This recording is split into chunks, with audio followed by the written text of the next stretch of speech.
Nestled between rolling green hills and whispering bamboo trees lay the quiet village of Nanduru. Time moved slowly there, and the air was always sweet, with the scent of jasmine and firewood. At the edge of the village, under the ancient baobab tree, stood a small clay hut with a thatched roof. This was the home of Elder Mwalimu, the sage. His beard was silver, his eyes calm like the lake at dawn, and his words, though few, carried the weight of lifetimes. People traveled from distant lands to seek his counsel, but he never asked for payment. Wisdom, he often said, is not something to be sold. It must be shared freely. One day, a restless boy named Tando arrived.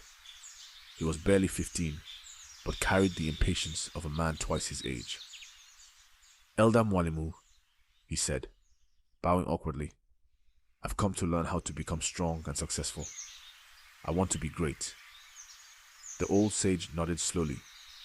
Come, he said, let us walk.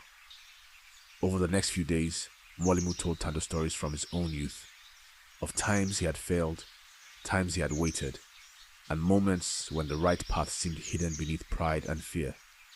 One morning, the sage took Tando to a riverbank and pointed to a small sprout, struggling to grow between stones. See that plant? He asked. It will take years to become a tree, yet it grows anyway, patient and silent. Do you understand? Tando frowned. It's just a plant. Mwalimu smiled. One day you will understand more. He shared parables of a farmer who lost everything but found joy in helping others, of a warrior who laid down his sword to heal the sick. Every tale held a lesson about listening, waiting, and understanding that true strength comes not from dominance, but from compassion and inner peace. One night, news spread that bandits had stolen the village's food supply. Panic gripped the people. They needed someone to act quickly.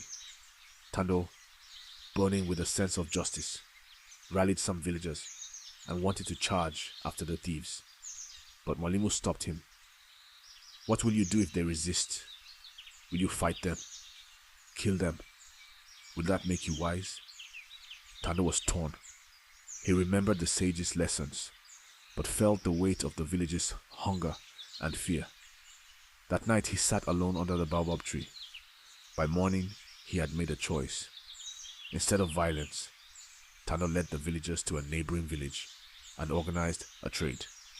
They returned with enough food to last until the next harvest. Later, the bandits, surprised by the village's resilience and unity, abandoned their attack and fled. As the village rejoiced, Tando returned to Mwalimu's hut. I didn't fight, he said, but I feel stronger than I ever have. To Mwalimu's hut. I didn't fight, he said, but I feel stronger than I ever have. The old sage smiled.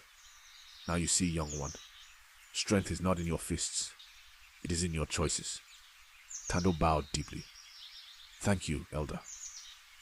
And as the sun dipped behind the hills, casting a golden hue over the land, the village of Nanduru rested peacefully, its future safe in the hands of a boy who had become wise.